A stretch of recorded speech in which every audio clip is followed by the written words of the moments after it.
Republic, as the consequences of force will lead to casualties among the innocent citizens who do their daily business. They maintain that about 7 northern states with a border with the Niger Republic will be negatively affected. Recall that the Niger military junta severed diplomatic ties with Nigeria after the ECOWAS envoy sent to the country to broker peace failed to achieve a result. The coalition of united political parties has warned the federal government against the planned military intervention in Niger Republic to reinstate the ousted civilian president Mohamed Bazoum, saying the sick cannot treat the sick. The co-national spokesperson of CUPP, Mark Adebayo, expressed the reservations in a statement in Abuja while describing the planned intervention as costly, unnecessary, and absolutely thoughtless.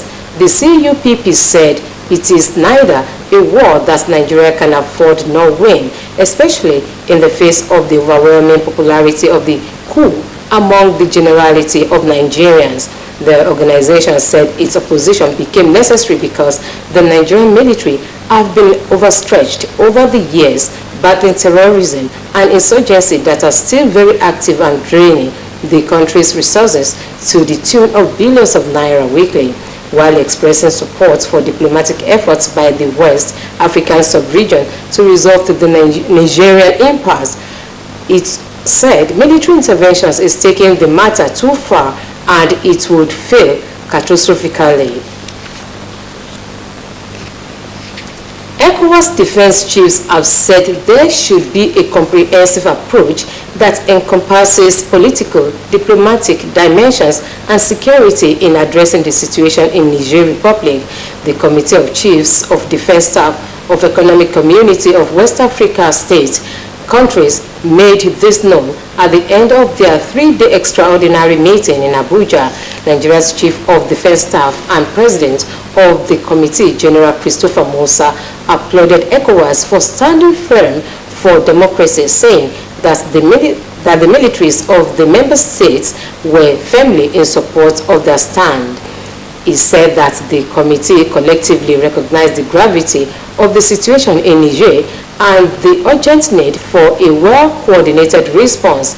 Musa said the defense chiefs also deliberated on the broader implications for democracy, peace and stability in West Africa, and noted that the discussions have yielded valuable insights and actionable recommendations. He said it is imperative that the committee translates its deliberations into concrete actions that effectively address the crisis and prevent a recurrence in the future, while noting that the coup in Niger represented blatant disregard for fundamental principles that underpin regional integration and stability. He said the military chiefs agreed that there were no alternative to democratic principles and rule of law in the region. Countries represented at the meeting included Togo, Sierra Leone, Senegal, Nigeria, Liberia, Guinea-Bissau, Ghana, Gambia, Cote d'Ivoire, Cape Verde, and Benin, while Niger, Mali, Guinea, and Burkina Faso were absent. The Nigerian Security and Civil Defense Corps has called for expert support from stakeholders for effective implementation and success of the Safe School program. Commandant General of the Corps, Dr. Ahmed Audi, made the call at the inauguration of a 21-member Technical Advisory Committee of the National Safe School Response Coordination Center at the Corps National Headquarters, Abuja. Audi pointed out that the Safe School program has become necessary considering the importance of education on human capital development and the overall national development. In a statement signed by the Director of Public Relations of the Corps, Olushola Odumoso, the CG described the NSSRCC as a critical component of the national plan for safe schools saddled with coordinative, preventive, safety and security responsibilities and responses for schools and host communities. He added that shortly after the launch of the center, a committee of experts was constituted to develop a standard operating procedure and implementation framework to guide the operations of the center in line with global best practices. The Executive Director of National Primary Health Care Development Agency, Dr. Faiza Shuaib, says no fewer than 800,000 children lack access to routine immunization in 6 northern states.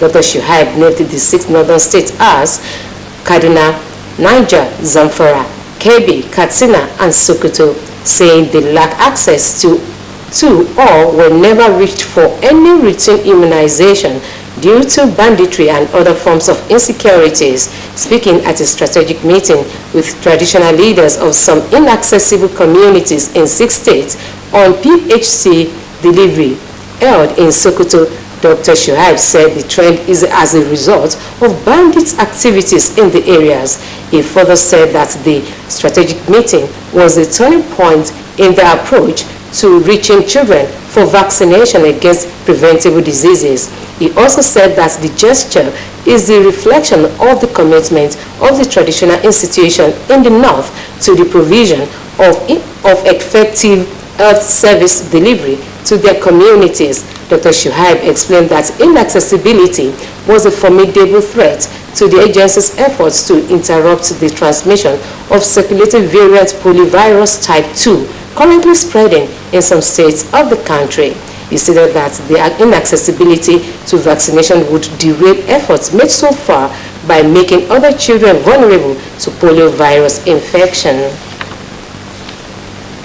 A strained relationship has broken out between the Nigerian Bar Association, Ilorin Kwara State chapter, and the Ilorin Zonal Command of the Economic and Financial Crimes Commission over the arrest and detention of a member of the bar, Suleiman Toyin.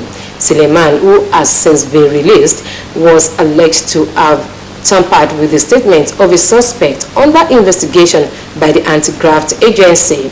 The Ilorin branch of the NBA, in a press statement by the acting chairman Aishat Tenem and publicity secretary Ridwan Musa, called for the immediate transfer of the zonal commander Michael Nzekwe for alleged human rights violation of Barrister Suleiman.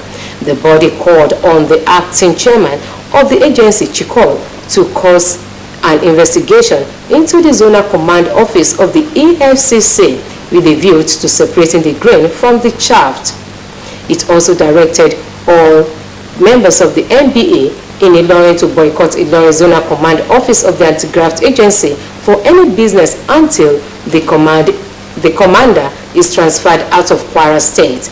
In a reaction, however, the head of media and publicity EFCC, Wilson Wajare, described the Ilorin NBA's outpost as an attempt to blackmail and intimidate the Ilorin Zonal Office of the Commission into unconscionable docility. Welcome to our sports segment.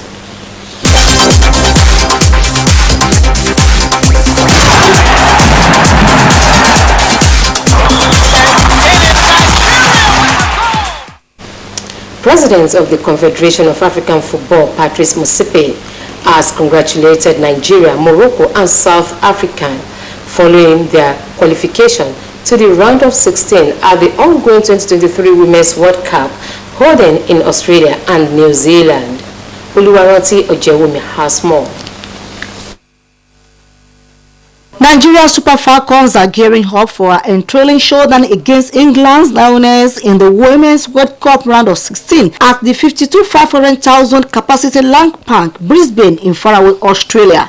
As both teams prepare for battle on Monday, Nigeria possesses one significant advantage and at the forefront of their charge is the exceptional goalkeeper Chiamaka Nnadozie. The shot-stopper was instrumental in the Falcons' journey to the round of 16 as the record African champions demonstrated a disciplined defensive strategy throughout the group stage, frustrating opponents and limiting their scoring opportunities.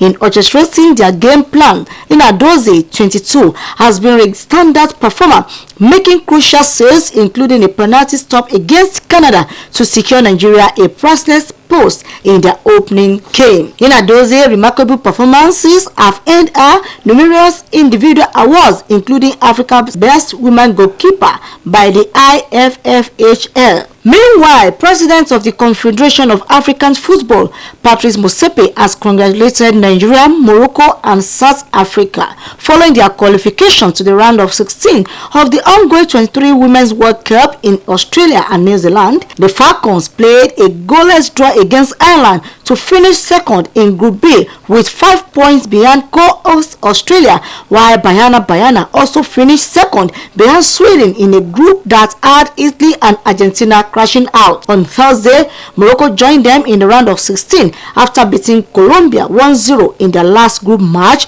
at the Rectangular Stadium. Also, Rasmus Højlund has joined Manchester United on a contract running until June 2028 with option of a further year subject to international clearance.